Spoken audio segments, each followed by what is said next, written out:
What's going on? Okay, so this is the stock pedal. I'm gonna 3D print this. This CAD will be available on Makerwork or Makerverse if you want it.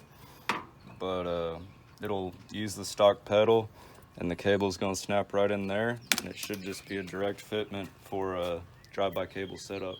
Sweet.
There's a 3D print he was talking about. The printer broke like 3 times, but he got it.